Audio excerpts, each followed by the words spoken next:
Stock market fall today. Why Indian stock market fall today?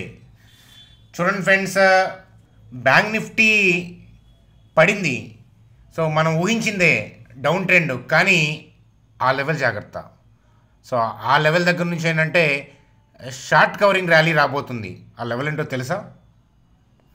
చూడండి sir, stock మార్కెట్లో రక్తపు వర్షం. సో 7 లక్షల కోట్లు ఆవిరి. అలాగే Tata tech, KEI industries. So మనకి వీటికి సంబంధించిన Q3 అప్డేట్స్ ఎలా ఉన్నాయో చూద్దాం. ఈ కరెక్షన్లో నేను స్టడీ చేస్తూ క్లోజ్గా ఫోకస్ చేస్తున్న స్టాక్స్ ఏంటి, ఇవే. వాటి యొక్క లెవెల్స్ని కూడా ఈ వీడియోలో డిస్కస్ చేద్దాం. ఓవరాల్గా నిఫ్టీ, బ్యాంక్ నిఫ్టీ యొక్క కథాగమనంతో వీడియోని సింపుల్గానే ఎండ్ చేద్దాం.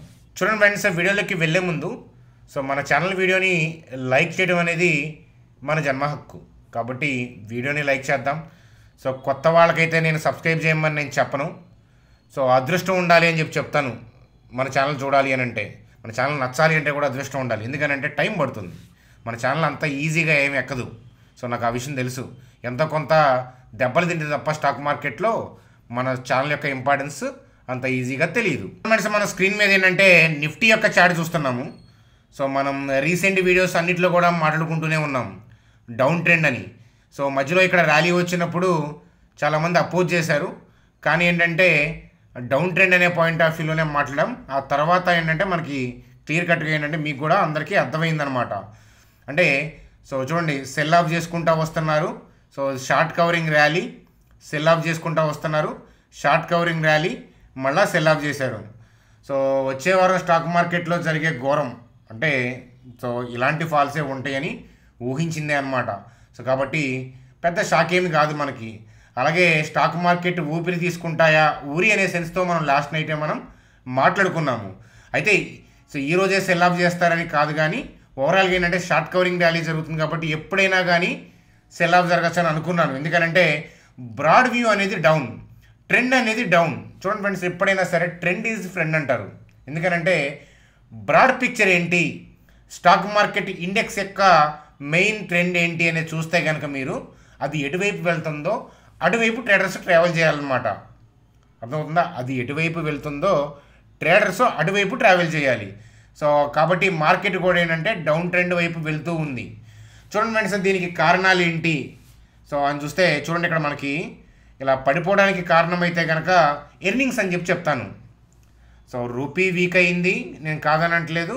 బాండ్ ఈల్డ్స్ ఇట్లాంటివి కారణాలు ఉన్నాయి, కానీ మెయిన్గా అంతలా ఎఫెక్ట్ అవడం, టాప్ నుంచి నిఫ్టీ ఏంటంటే ఇంతలా కరెక్ట్ అవడానికి కారణం అయితే కనుక సో Q2లో ఎర్నింగ్స్ ఫ్లాట్, అలాగే డౌన్ ఉన్నాయి కొన్ని. అలాగే ఏంటంటే Q3లో కూడా ఇప్పుడు మనకి ఏంటంటే ఫ్లాట్ టు డౌను. Q4కి సంబంధించి అయితే ఐటీ దిగ్గజాలైన ఇన్ఫోసిస్, విప్రో లాంటివి డీగ్రోత్ పాయింట్ ఆఫ్ వ్యూలో గైడ్లైన్స్లు ఇచ్చాయన్నమాట Q4 గురించి.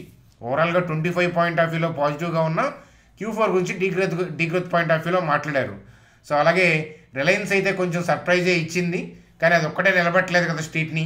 HDFC Q3 అప్డేట్స్ ఇట్లాంటివి మనం చూసాం, ఆశాజనకంగా లేవు. ఓవరాల్గా రిజల్ట్స్, అలాగే జొమాటో ఇట్లాంటి థింగ్స్ మనం చూసినా కూడా ఏంటంటే మనకి ఓవరాల్గా మన ఎకానమీలో ఏంటంటే డిమాండ్ లేదనే విషయం అయితే అర్థమవుతుంది కదా. డిమాండ్ లేనప్పుడు ఏంటంటే గ్రోత్ అనేది ఉండదు కదా. డిమాండ్ ఉంటేనే కదా ఎర్నింగ్స్ ఉండేది, ఎర్నింగ్స్లో బాగా మంచి ప్రాఫిటబిలిటీ ఉండేది. సో కాబట్టి డిమాండ్ లేదు కాబట్టి ఏంటంటే FIS లాంటి వాళ్ళు ఏంటంటే ప్రాఫిట్ బుకింగ్ చేసుకుంటూ ఉన్నారు. అదేమీ ఆశ్చర్యంగా కలిగించే విషయం ఏం కాదు, ఆల్రెడీ మనం అందరం ఊహించింది. చూడండి ఫ్రెండ్స్, అలా FIS సెల్లింగ్, దానికి కారణం ఎర్నింగ్స్, రూపీ డాలర్ ఈ కాంటెక్స్ట్, బాండ్స్ ఈల్డ్స్ ఇట్లాంటివి ఏంటంటే ఈ స్టాక్ మార్కెట్ ఫాల్ని కంటిన్యూ చేయడానికి, ఇలాగే ఈ బల్లుకానికి బలం చేకూర్చాయి అని చెప్పి నేను అనుకుంటున్నాను. సో మీరేదేమనుకుంటున్నారు అంటే మీరు ఇంకెతరత్ర కామెంట్స్, అదే మీరు ఇతరత్ర ఫ్యాక్టర్స్ ఏదన్నా అనుకుంటున్నారా కామెంట్ సెక్షన్లో తెలియజేయండి. అట్లాగే ఏంటంటే మనం నిఫ్టీ యొక్క further major time framework level గురించి చూసే ముందు మీరు ఏంటంటే మీ పోర్ట్ఫోలియోస్ చాలామంది గ్రీన్లో ఉండాలి. లాస్ట్ 4 ఇయర్స్ నుంచి కనుక మీరు కరెక్షన్లో జాగ్రత్తగా ఇన్వెస్ట్మెంట్ స్టడీస్ చేసుకుంటూ ఉంటే స్టిల్ ఏంటంటే సో చాలా బలంగా పోర్ట్ఫోలియో ఉండాలి. మీలో చాలామంది ఉంటాయి అని చెప్పి నాకు నమ్మకం. ఎందుకంటే నా సబ్స్క్రైబర్స్ మీద నమ్మకం అనమాట. ఎందుకంటే నా సబ్స్క్రైబర్స్ అల్లాటప్ప వాళ్ళు కాదు, కరెక్షన్లో ఎగబడతారు, తెగబడతారు. సో అట్లాగే ఏంటంటే ర్యాలీస్లో స్తబ్దుగా ఉంటారు కదా. అందువల్ల ఏంటంటే నాకు నమ్మకం. కాబట్టి మీరు ఒక్కసారి ఏంటంటే మీరు మీ పోర్ట్ఫోలియోస్ ఎలా ఉన్నాయో జెన్యూన్గా మీ పోర్ట్ఫోలియో రిటర్న్స్ ఎట్లా ఉన్నాయి, లాస్ట్ 4 years 3 years 2 years కరెక్షన్లో ఇన్వెస్ట్మెంట్ చేసుకున్న వాళ్ళ యొక్క పోర్ట్ఫోలియోస్ మీ ఎలా ఉన్నాయి, టాప్ 3 గెయినర్స్ ఏంటి, టాప్ 3 లూజర్స్ ఏంటో మీరు కామెంట్ సెక్షన్లో కామెంట్ చేస్తే అది ఇంకొక నలుగురికి సో ఐడియల్గా ఉంటుందన్నమాట. ఎందుకంటే కరెక్షన్లో అందరూ భయపడతారు, కానీ మీరు ధైర్యం చెప్పాల్సిన బాధ్యత మీదే. ఎందుకంటే డైలీ నేను ఏదో ఒకటి చెప్తూ ఉంటాను, కానీ మీ పోర్ట్ఫోలియోస్ అలాగేనంటే మీరు కరెక్షన్ నుంచి గతంలో మీరు ఏమి నేర్చుకున్నారు అట్లాంటి అనుభవాలు కామెంట్ ద్వారా తెలిపితే ఏంటంటే యంగ్స్టర్స్కి, కొత్తగా స్టాక్ మార్కెట్లో వచ్చే వాళ్ళకి, అలాగే ఈ కరెక్షన్ చూసి భయపడే వాళ్ళకి మీరు ధైర్యాన్ని ఇచ్చేవాళ్ళు అవుతారు, భరోసా ఇచ్చేవాళ్ళు అవుతారు, పరోక్షంగా మీరు వాళ్ళకి గైడెన్స్ ఇచ్చేవాళ్ళు అవుతారు అని చెప్తాను. కాబట్టి ముందు ఆ పని చేయండి. చూడండి ఫ్రెండ్స్, మరి నిఫ్టీ ఎక్కడ దాకా వెళ్ళొచ్చు అని అంటే రేపటి గురించి నేను మాట్లాడలేదు. సో రేపటి గురించి వద్దాం. చూడండి ఫ్రెండ్స్, ఈ టైం ఫ్రేమ్వర్క్ డైలీ కదా డౌన్ ట్రెండ్ నడుస్తుంది కదా. So if I'm pressing M in my keyboard, so monthly time ఫ్రేమ్వర్క్లో కూడా డౌన్ ట్రెండ్ నడుస్తుంది. సో మంత్లీ టైం ఫ్రేమ్వర్క్లో నెక్స్ట్ హ్యూజ్గా ఎఫ్ఐఎస్ యొక్క బై ఆర్డర్స్ ఎక్కడ ఉన్నాయో చూస్తున్నాను, అంతే. చాలా సింపుల్. సో 21,065, 19,892 సో ఈ ఏరియాలో ఉన్నాయన్నమాట. కాబట్టి ఈ ఏరియాకి వచ్చే పాజిబిలిటీ అనేది ఉంది. సో మనకి ఛాన్సెస్ ఉన్నాయి. అయితే ఖచ్చితంగా ఈ లెవెల్కి వస్తుంది అని నేను ఎప్పుడూ చెప్పను. ఎందుకనంటే చూడండి, ఇక్కడ బై ఆర్డర్స్ ఎక్కువ ఉన్నాయి కాబట్టి ఇప్పుడు ఆల్రెడీ సెల్ ఆఫ్ జరుగుతుంది కాబట్టి సో ఇక్కడ దాకా వెళ్ళే పాజిబిలిటీ గురించి మనం మాట్లాడాము. ఖచ్చితంగా ఎందుకు వెళ్ళదు అని మనం చెప్పలేము, వెళ్తుంది వెళ్ళదని ఎందుకు చెప్పలేము అంటే చూడండి, ఇలా పడుతున్న క్రమంలో మన గవర్నమెంట్ నుంచి ఏదైనా బూస్టింగ్ వచ్చే న్యూస్, మన ఫైనాన్స్ మినిస్టర్ షాక్ కాకుండా ఏదైనా సర్ప్రైజింగ్గా ఎకానమీకి బూస్టింగ్ ఇచ్చేది, అలాగే ఆర్బీఐ సడన్గా ఏదైనా పాజిటివ్ కామెంట్స్ చేసిన, సో మనకి ఇతరత్ర నెంబర్స్, ఇన్ఫ్లేషన్ డేటా అట్లాంటి నెంబర్స్ కానీ పాజిటివ్ థింగ్స్ ఉన్నా, రేపు బడ్జెట్లో ఏంటంటే మంచి తాయిలాలు ఉన్నా, సో మనకి ఇట్లాంటి ఏదైనా సర్ప్రైజ్లు ఏదైనా ఉండి ఎకానమీకి సపోర్టింగ్ థింగ్స్ ఏదైనా వచ్చినాయి అనుకోండి, మార్కెట్ ఏంటంటే బోటమింగ్ అవుట్ అయ్యి ఉన్న పళంగా ఏంటంటే స్లోగా ఏంటంటే పైకి తిరగబడుతుంది కదా. మీ అందరికీ తెలిసిందే స్టాక్ మార్కెట్ డైనమిక్ అని. కానీ అలాంటి థింగ్స్ వస్తాయా రాదా అని నేను ఇప్పుడు చెప్పగలనా, మనం ఊహించవచ్చా? ఊహించలేము అవి. కాబట్టి అప్పటిదాకా మనకేంటంటే ఈ లెవెల్ని మనం మదిలో ఉంచుకుందాం, అర్థమవుతుందా?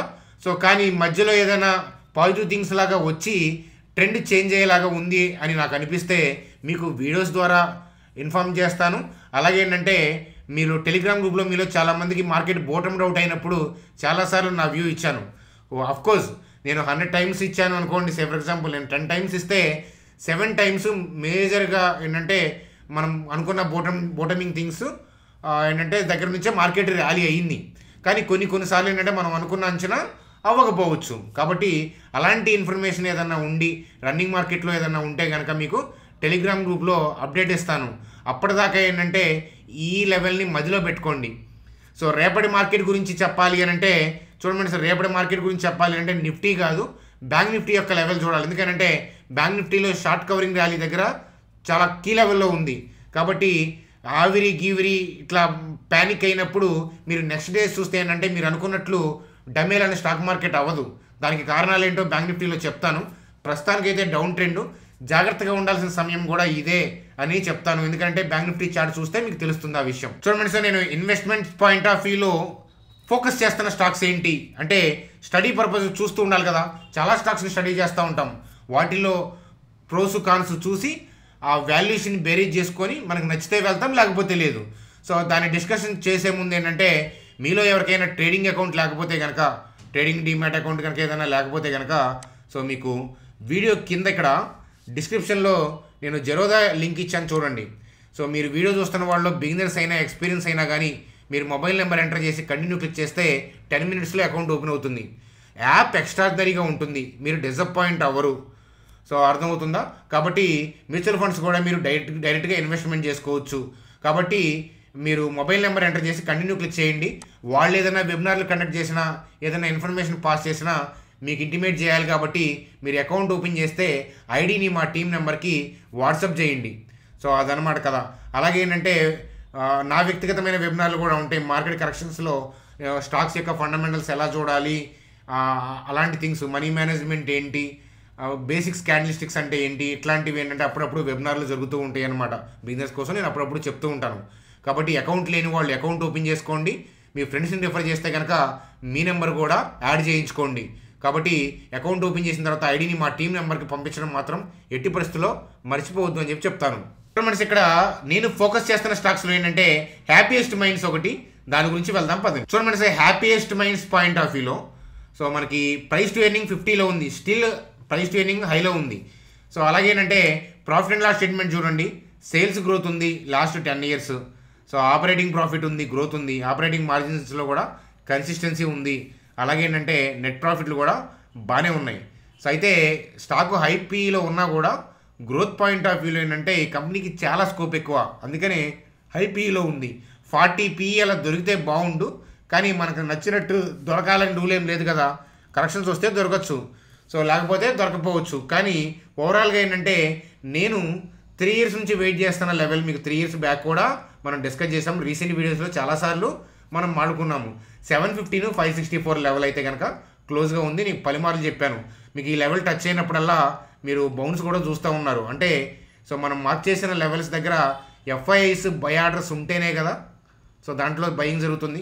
FIIs సెల్ చేస్తున్నారు కదా అనద్దు, అది నెట్. డైలీ వాళ్ళు బై క్వాంటిటీ ఉంటుంది, సెల్ క్వాంటిటీ ఉంటుంది. వాళ్ళకి నచ్చిన కంపెనీలో కొనుక్కుంటూ ఉంటారు, ప్రాఫిట్ బుకింగ్ చేసుకోవాల్సిన దాంట్లో చేసుకుంటూ ఉంటారు అనమాట. సో ఈ లెవెల్లో ఎంత చౌకగా దొరుకుతుంది అనే దాన్ని బట్టి సో నేను ప్రోస్ కాన్స్ అంచనా వేసి స్టడీ చేయాలా వద్దా, సో ఆ తర్వాత బై చేయాలా వద్దా అనేది ఆలోచించుకుంటాను. ఈ కంపెనీ యొక్క ప్రోస్ అయితే కనుక గ్రోత్ పాయింట్ ఆఫ్ వ్యూలో మంచి కంపెనీయే. అయితే రీసెంట్ ఇయర్స్లో మనకి రెవెన్యూ పాయింట్ ఆఫ్ వ్యూలో గ్రోత్ లేకపోవడం వల్ల స్టాక్ అనేది డీసెంట్ కరెక్షన్ వచ్చింది. చూడండి, ర్యాలీ అయినప్పుడు 4 అడుగుల్లో వెళ్ళిపోయింది, 4 monthsలో. కానీ పడ్డప్పుడు ఇయర్స్ పట్టింది. చూడండి ఈ కరువు చూడండి, సో యూ షేప్లో లేదు. సో కానీ ఇది చూడండి స్ట్రైట్ లైన్లో ఉంది, కానీ ఇది అలా లేదు. అంటే పడడానికి ఏంటంటే అంత పెద్ద ఇష్టపడలేదు. అంటే పడుతున్నప్పుడు ఎక్కువ మంది ఇన్వెస్టర్స్ కొంటున్నారు. కాబట్టి ఏంటంటే ఇలా కూడా ఇన్స్టిట్యూషన్స్ యొక్క బై ఆర్డర్స్, సెల్ ఆర్డర్స్ వాళ్ళ యొక్క ఇంటెన్షన్ ఏంటనేది మనం ఐడెంటిఫై చేయొచ్చు. సో ప్రోస్ అది రీసెంట్గా రెవెన్యూ పాయింట్ ఆఫ్ వ్యూలో గ్రోత్ లేకపోవడం వల్ల డిప్ అయింది. ఫర్దర్గా గైడ్లైన్స్లు బాగున్నాయి, ఫర్దర్గా రెవెన్యూ గైడ్లైన్స్లు బాగున్నాయి, కానీ వాళ్ళు అనుకున్నట్టు చేస్తారా లేదనేది చెప్పాలి, అది చెప్పలేం కదా. సో మేనేజ్మెంట్ మీద ఉన్న థింగు, పాస్ట్ పర్ఫార్మెన్స్ ఇట్లాంటి బేరీజ్ వేసుకోండి, ప్రోస్ కాన్స్ అన్నీ చూసుకోండి. ఆ ఎడ్యుకేషనల్ వ్యూ నేను ఇచ్చిన దాన్ని ఒకసారి క్లోజ్గా గమనించండి. ఈ ఏరియాలోకి వచ్చినప్పుడు బయింగ్ జరుగుతుందా లేదా, బౌన్స్ వస్తుందా లేదా డే చార్ట్లో, అది మీరు ఎంతమంది గమనించారో కూడా కామెంట్ సెక్షన్లో తెలియజేయండి అని చెప్పి చెప్తాను. చూడండి సార్, ఇక్కడ news and software. So next మనం ఫోకస్ చేస్తున్న స్టాక్స్లో న్యూస్ అండ్ సాఫ్ట్వేర్ అనమాట. సో ఒకసారి చూడండి, మనం ఇది 3 years నుంచి మాట్లాడుతున్నాం కదా. సో చూడండి సేల్స్ గ్రోత్ ఉంది, ఆపరేటింగ్ ప్రాఫిట్ ఉంది, బిజినెస్ అంతా బాగుంది. సబ్స్క్రిప్షన్ బిజినెస్ మోడల్ ఇది. సబ్స్క్రిప్షన్ బేస్డ్ బిజినెస్ మోడల్ అంటే నువ్వు ముందు కడితే వాళ్ళ సర్వీసులు ఉంటాయి, అర్థమవుతుందా. సో దానివల్ల అడ్వాంటేజ్ ఏంటంటే రెసిషన్స్ టైంలో కూడా వీళ్ళు నష్టపోరు, అర్థమవుతుందా. కొంచెం బిజినెస్ తగ్గచ్చు, కానీ ఏంటంటే వీళ్ళు ముందు పే చేసుకున్నారు కదా, బిల్స్ రావు అనే ముందు వర్క్ చేస్తే బిల్స్ రావేమో అట్లాంటి డౌట్ లేదు కదా, అంతే కదా. ముందు చూడండి, ఇప్పుడు క్యాష్ బ్రష్కి యాంటీవైరస్ ఉంది, మనం ఆ కీ కొనుక్కొని దాని తర్వాత మనం ల్యాప్టాప్లో ఇన్స్టాల్ చేసుకోవాలి, అంతేనా. అది కాబట్టి వీళ్ళు కూడా ఇలా ప్రొడక్ట్స్ ఎట్లా ఉంటాయి అని అంటే మైక్రోసాఫ్ట్ ప్రొడక్ట్స్ లాగా అనమాట. ముందు పే చేసుకొని దాని తర్వాత మనం కీ ఎంటర్ చేసుకోవాలన్నమాట, అట్లా పే అండ్ యూజ్. కాబట్టి వీళ్ళ ప్రొడక్ట్స్ చాలా గార్ట్నర్ రివ్యూలో ఉన్నాయి, అడ్వాన్స్ టెక్నాలజీ, అలాగే ఏఐ మీద పనిచేస్తున్నారు. సో వీళ్ళ బిజినెస్ మోడల్ నచ్చి నేను 3 years బ్యాక్ మనం స్టడీ చేసాం.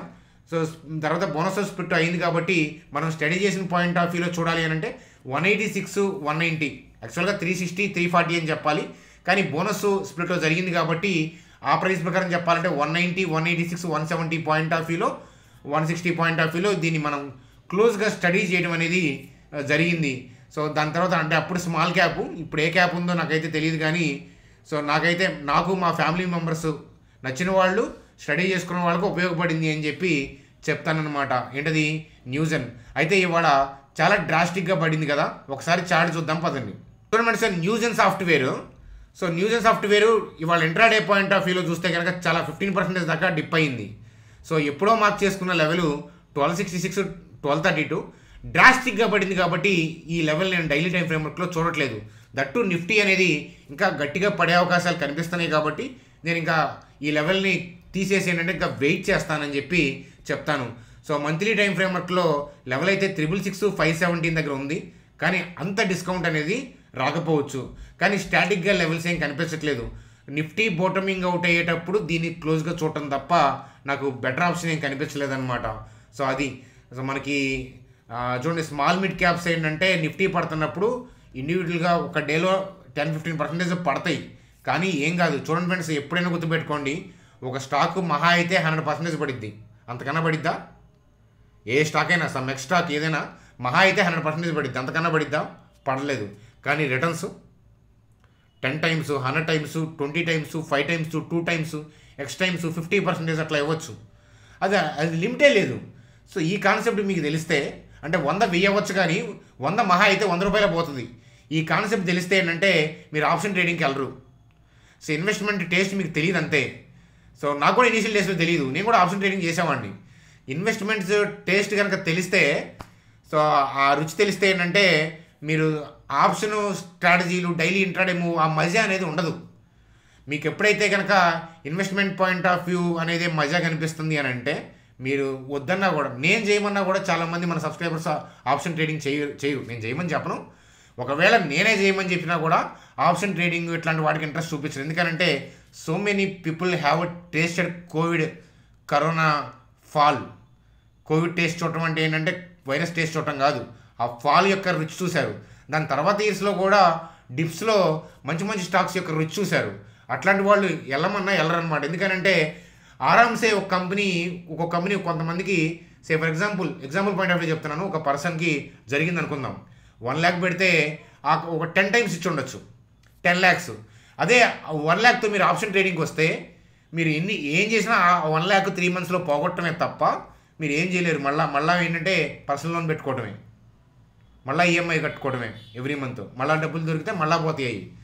సో మీరు సంపాదించిన 1,00,000తో ఎంత సంపాదిస్తారు? 1,00,000ని మీరు 10 yearsలో ఎంత చేయగలుగుతారు? అదే మీ క్యాపిటల్ అనుకుందాం. కానీ సో ఆ 1,00,000తో 10,000 పెట్టినా ఒక కంపెనీ మీకు 10 times 20 times ఇచ్చిన 1,00,000 మీకు 10,000 2 lakhs అవుతాయి. మిగిలిన వాటితో మీరు 10 yearsలో అదృష్టం బాగుంటే ఏంటంటే మంచి గెయిన్స్ అనేవి పొందొచ్చు. అలాగే ఏంటంటే ఎవ్రీ ఇయర్ మీరు యాడ్ చేసుకుంటూ వెళ్తారు. ఎవ్రీ మంత్ ఇన్కంలో నుంచి వేస్ట్గా స్పెండ్ చేసే మనీని, కొంత సేవింగ్స్ని యాడ్ చేసుకుంటూ వెళ్ళారంటే నేను చెప్తున్నాను, మీరు యంగ్స్టర్స్కి ముఖ్యంగా చెప్తున్నాను, మీరు ఆప్షన్ ట్రేడింగ్కి వెళ్తారని నాకు తెలుసు. నేను వద్దని చెప్పినా వెళ్తారని తెలుసు, నేను వద్దని చెప్పను. కానీ ఇనీషియల్ డేస్లో వచ్చే ఎక్స్పీరియన్స్ ఎంత తొందరగా బయటకు వస్తారో, మీరు ఎంగేజ్లో ఎంత ఫాస్ట్గా ఇన్వెస్ట్మెంట్స్ స్టార్ట్ చేస్తారో మీరు చెప్తున్నాను. మీరు 20-25లో ఉన్నవాళ్ళు, నేనంటే 35లో ఉన్నాను, 20-22-23లో ఉన్నవాళ్ళు చెప్తున్నాను, 40-42 వచ్చేటప్పటికి మీరేంటంటే ఏం చేయాల్సిన అవసరం ఉండదు. ఐ ఛాలెంజ్, మీరు ఇండియన్ స్టాక్ మార్కెట్ దమ్ అలాంటిది. అందుకే నేను అంత స్ట్రెస్ చేసి చెప్తున్నాను. ఎందుకంటే ఏజ్, టైం, మనీ పోతే రావు, అర్థమవుతుందా? అది. సో కాబట్టి ఈ విషయం గుర్తుపెట్టుకోండి అని చెప్తాను. న్యూస్ అన్ని డైనమిక్గా మనం స్టడీ చేద్దాం అప్కమింగ్ డేస్లో. ప్రజెంట్ అయితే కనుక స్టాటిక్ లెవెల్స్ ఏమీ కనిపించట్లేదు. చూడండి ఫ్రెండ్స్, ఇందులో భాగంగా రిలయన్స్ గురించి చాలాసార్లు స్టడీ చేసాం మనం. రిలయన్స్ రీసెంట్ వీడియోస్ మన ఛానల్లోకి వెళ్ళి చూస్తే కనుక రిలయన్స్ లెవెల్స్ మనం చాలాసార్లు డిస్కస్ చేసాము. అలాగే రేపటి వీడియోలో ఒకవేళ ఈ కరెక్షన్లో రిలయన్స్ కూడా బాగా గట్టిగా పార్టిసిపేట్ చేస్తే ఇంకొక లెవెల్ ఉంది, ఆ లెవెల్ గురించి కూడా రేపటి వీడియోలో మనం రిలయన్స్ గురించి డిస్కస్ చేద్దాం. హ్యాపీయెస్ట్ మైండ్స్ అయిపోయింది, రిలయన్స్ అయిపోయింది, మణిపురంకి వెళ్దాం పదండి. చూడండి ఫ్రెండ్స్, మణిపురం ఫైనాన్స్ గురించి సో ఇప్పటిదాకా మీకు చెప్పిన థింగ్స్ అంతా నచ్చితే కనుక లైక్ చేయడం మర్చిపోవద్దు. మీ ఫ్రెండ్స్కి ఉపయోగపడుతుందంటే కనుక ఫ్రెండ్స్కి, ఫ్యామిలీ మెంబర్స్కి షేర్ చేయడం మర్చిపోవద్దు. చూడండి ఫ్రెండ్స్, మణిపురం పాయింట్ ఆఫ్ వ్యూలో నిఫ్టీ ఆ మధ్య కరెక్షన్స్లో ఏంటంటే మనం క్లోజ్గా అబ్జర్వ్ చేసిన లెవెల్ చూడండి. ఆర్బీఐ ఎప్పుడైతే బ్యాన్ విధించిందో ఆశీర్వాద్ ఫైనాన్స్ అంటే మణిపురం యొక్క ఆర్మ్, దాని మీద బ్యాన్ విధించగానే కాస్త ఆగి, ఆ డేనే మనం చెప్పాము 140-136 ఆ లెవెల్ క్లోజ్గా అబ్జర్వ్ చేయండి అని. కాస్త ఆగిన తర్వాత ఏంటంటే ఆ లెవెల్ టచ్ అయింది. ఆ లెవెల్ టచ్ అయిన తర్వాత ఎలా బౌన్స్ వచ్చిందో మీరు చూశారు. అలాగే ఏంటంటే మీకు ఈ ఏరియాలోనే మనం చాలాసార్లు మాట్లాడుకున్నాం, ఏమని ఆర్బీఐ బ్యాన్ లిఫ్టప్ చేస్తారు. ఆర్బీఐ బ్యాన్ విధించారు. కానీ గతంలో కూడా మైక్రో ఫైనాన్స్ కంపెనీస్కి ఇదేం కొత్త ఏం కాదు బిజినెస్లకి. కాబట్టి దాని తర్వాత ఏంటంటే వాళ్ళు రెక్టిఫై చేసుకొని బ్యాన్ లిఫ్టప్ చేయించుకుంటారు. సేమ్ థింగ్ మణిపురం గతంలో ఆర్బీఐ బ్యాన్ విధించిన మైక్రో ఫైనాన్స్ కంపెనీస్ కన్నా మంచి కంపెనీయే కదా మణిపురం. కాబట్టి వీళ్ళు కూడా ఆర్బీఐ బ్యాన్ లిఫ్టప్ చేయించుకోవడానికి ఏమేం మెజర్స్ తీసుకోవాలో అవి తీసుకుంటారు. కాబట్టి అవి తీసుకున్న తర్వాత మనం వెళ్తే ఏంటంటే స్టాక్ దొరకదని చెప్పాను. సో మీకు ఆ పాయింట్స్ ఎంతమంది ఎన్ని వీడియోలో నేను చెప్పానో, ఎందుకనంటే మీరు అప్పుడు ఫాలో అవ్వకపోవచ్చు, కానీ అలాంటి కాంటెక్స్ట్ భవిష్యత్తులో వస్తే మీరు ఖచ్చితంగా ఎట్లాంటి థింక్ చేస్తారు అదనమాట. అలాంటప్పుడు ఎత్తుక్కొని వస్తారు మన ఛానల్కి సబ్స్క్రైబ్ చేయడానికి అదనమాట. సో ఇప్పుడు చూడండి, ఇప్పుడు నిఫ్టీ పడుతుంది, అది దొరుకుద్దా 140కి? చాలామంది నిఫ్టీతోనే చూడమని సార్, చాలామంది ఏంటంటే నిఫ్టీ బోటం అయినప్పుడే స్టాక్స్ కొందాం అనుకుంటారు, వాళ్ళు ఎప్పటికీ కొనలేరు. ఎందుకంటే నిఫ్టీ ఏమన్నా వీబూది రాసుకొని నేను బోటం అయ్యానని చెప్పిద్దా? అలాగేనంటే నిఫ్టీ బోటం అయినప్పుడే స్టాక్స్ అన్ని విభూతి పెట్టుకొని మేము బోటం అయ్యామని చెప్తాయా? చెప్పవు కదా, అలాంటి ఇండికేషన్ ఎక్కడా ఉండదు. నిఫ్టీ కన్నా ముందే కొన్ని బోటం అవుతాయి, నిఫ్టీ తర్వాత అవుతాయి. ఇప్పుడు మొన్న 10% నిఫ్టీ పడ్డప్పుడు ఆ మధ్య హెచ్డిఎఫ్సి ఐసిఐసి బ్యాంక్ దొరకలేదు, కానీ అవి ఇప్పుడు పడుతున్నాయి. అప్పుడు రిలయన్స్ పడింది, ఇప్పుడు అంతలా అది అవ్వట్లేదు. ఇప్పుడు మీకు బజాజ్ ఫైనాన్స్ దొరకదు, నిఫ్టీ ఇంకా 10% పడ్డా కూడా మీరు అనుకున్నట్లు బజాజ్ ఫైనాన్స్ దొరకదు. ఎందుకంటే ఇండివిజువల్గా స్టాక్స్లో అప్డేట్స్ బాగుంటాయి ఏంటంటే ఇన్వెస్టర్స్ వాడి వైపు వెళ్తారు. మీరు కూడా అట్లాంటి స్ట్రాటజీ ఫాలో అవ్వాలి. నిఫ్టీ బోటం అయ్యే రోజు కొన్ని దొరకచ్చు, అర్థమవుతుందా? కానీ చెప్పే కదా, కరెక్ట్గా ఆ రోజే బోటంని ఐడెంటిఫై చేయాలన్నా కష్టమే. ఆ రోజే అన్ని stocks bottom, Nifty bottom stocks bottom ఒకటి కాదు, ఈ విషయం గుర్తుపెట్టుకోండి. చూడండి మేడం సార్, బ్యాంక్ నిఫ్టీ గురించి ఒకవేళ రేపు డిప్ అవుతుందా ర్యాలీ అవుతుందా అది నేను ప్రెడిక్ట్ చేయను. ఎందుకంటే గ్లోబల్ క్యూస్, అలాగే ఏంటంటే మనకు ఆల్రెడీ ఫాల్ జరుగుతుంది కాబట్టి ప్యానిక్ అయ్యి ఉంటారు కాబట్టి ఆటోలు ఎగ్జిక్యూటివ్ కూడా బౌన్స్లు వస్తూ ఉంటాయి, అవి నేను ప్రెడిక్ట్ చేయను. కానీ ట్రెండ్ ఏంటది డౌన్. ఒకవేళ డిప్ అయితే ఈ లెవెల్ జాగ్రత్త, 48230 47803. సో ఈ లెవెల్ టచ్ అయితే కనుక షార్ట్ కవరింగ్ ర్యాలీ వచ్చే అవకాశాలు ఉన్నాయి. సో టర్నింగ్ కదా, అంత ఈజీగా ఈ లెవెల్ బ్రేక్ అవ్వదు. కాబట్టి ఇంట్రాడేలో అన్న ఈ లెవెల్ బౌన్స్ ఇస్తుంది. కాబట్టి ఈ లెవెల్కి వెళ్ళినాక షార్ట్ సేల్ చేశారంటే ఇబ్బంది పడతారు. కాబట్టి ఈ విషయం గుర్తుపెట్టుకోండి. బ్యాంక్ నిఫ్టీ గురించి నేను చెప్దాం అనుకుంది అదే, కానీ బ్రాడ్ పిక్చర్ డౌనే. రేపొద్దున డౌన్ అప్పు అది నేను ప్రెడిక్ట్ చేయట్లేదు. డౌన్కి వస్తే ఈ ఏరియాలో షార్ట్ కవరింగ్ ర్యాలీ వచ్చే అవకాశాలు ఉన్నాయి, అట్లీస్ట్ ఇంట్రాడే అని చెప్తాను. కాబట్టి దాన్ని మీరు క్యాప్చర్ చేయాలని చూడొద్దు, ఆ బౌన్స్ వచ్చే అవకాశాలు ఉన్నాయి. కాబట్టి జాగ్రత్త పడమని చెప్తున్నాను. ఎందుకనంటే అనుకున్నంత బౌన్స్ రావచ్చు, రాకపోవచ్చు. ఎందుకని షార్ట్ కవరింగ్ కదా, ఈ ఏరియా షార్ట్ కవరింగ్, అంతేగాని ఫ్రెష్ బయింగ్ కాదు. ఎందుకని బ్రాడ్ పిక్చర్ డౌన్ కాబట్టి బై ఆర్డర్స్ ఉన్నా కూడా మనం upside point of view think చేయకూడదు. కానీ ఈ ఏరియా మనం జాగ్రత్తగా చూస్తూ ఉండాలి, అబ్జర్వ్ చేస్తూ ఉండాలి, అదనమాట. చూడండి, దాని తర్వాత కేఈఐ ఇండస్ట్రీస్ యొక్క ఎర్నింగ్స్, నెట్ ప్రాఫిట్ 9% పెరిగింది, రెవెన్యూ 19% పెరిగింది, మార్జిన్ స్లైడ్గా తగ్గింది. ఒకసారి చూడండి, Q3 అప్డేట్స్గా చూడండి. కేఈఐ ఇండస్ట్రీస్ యొక్క లెవెల్స్ కావాలన్నా కూడా మనం భవిష్యత్తు వీడియోస్లో చూద్దాం. మీరు ఒక 10 మంది అడిగితే అది కావాలని అప్పుడు మనం చూడొచ్చు, లేకపోతే ఉపయోగం ఉంది చెప్పండి. చూడండి, అలాగే Tata technologies revenue year point of వ్యూలో 2% పెరిగింది. అలాగే ప్యాడ్ చూస్తే ఫ్లాట్ -1% అంటే ఫ్లాట్ అని చెప్పచ్చు అనమాట. టాటా టెక్నాలజీస్ కూడా అంతే అనమాట. మనం ఏదైనా రివ్యూ చేసి మీకు లెవెల్ కావాలంటే కనీసం ఒక 10 మంది అడిగితే, ఎక్కువ మంది అడుగుతున్నారు అవసరం ఉంది కాబట్టి చెప్తాను, లేకపోతే ఇగ్నోర్ చేసేద్దాం. సో కమింగ్ వీడియోస్లో మనం ఆలోచిద్దాం అనమాట. చూడండి సార్, స్క్రీన్ మీద ఇక్కడ బ్యాంక్ ఉంది కదా, ఐడిఎఫ్సి ఫస్ట్ బ్యాంక్, అది రేపు లెవెల్ మెన్షన్ చేద్దాం. సో అలాగే ఇక్కడ మెన్షన్ చేసిన స్టాకు, సో దాన్ని రేపు రివీల్ చేస్తాను. దాని యొక్క లెవెల్స్ ఏంటి, ఆ ప్రోసు కాన్స్ ఏంటి అనేది మాట్లాడతాను. చూడండి సార్, వీడియోలో అంతా కూడా నేను ప్రోసు కాన్స్ మాట్లాడటమే జరిగింది, ఎక్కడా కూడా బై సెల్ పాయింట్ ఆఫ్ వ్యూలో మాట్లాడలేదు. మీ ఫైనాన్షియల్ అడ్వైజర్ని కలిసి మాత్రమే డెసిషన్స్ తీసుకోవాలి. నేనేంటంటే మిమ్మల్ని ఎడ్యుకేట్ మాత్రమే చేయగలను. ప్రోస్ ఏంటి, కాన్స్ ఏంటి, ఎలా చూడాలనేది మాత్రమే వీఆర్ అలౌడ్. సో దానికే ఇష్టపడతాను నేను. ఎందుకంటే మీరు జడ్జి చేయాలి ఎప్పుడైనా కానీ, మీరు నేర్చుకోవాలి, మీరు ఓన్గా గ్రో అవ్వాలి. నేను కోరుకునేది అదే, సెబీ కూడా అదే కోరుకుంటుంది, మీకు కూడా అదే పనికి వస్తుంది అనమాట. మీ నెక్స్ట్ తరానికి కూడా అదే పనికి వస్తుంది మీరు నేర్చుకుంటే. కాబట్టి ఆ విధంగా ఆలోచిస్తారని ఆశిస్తూ, మీ పోర్ట్ఫోలియోస్ రిటర్న్స్ ఎలా ఉన్నాయో కామెంట్ చేస్తారని ఆశిస్తూ, బై ఫ్రెండ్స్, గుడ్ నైట్.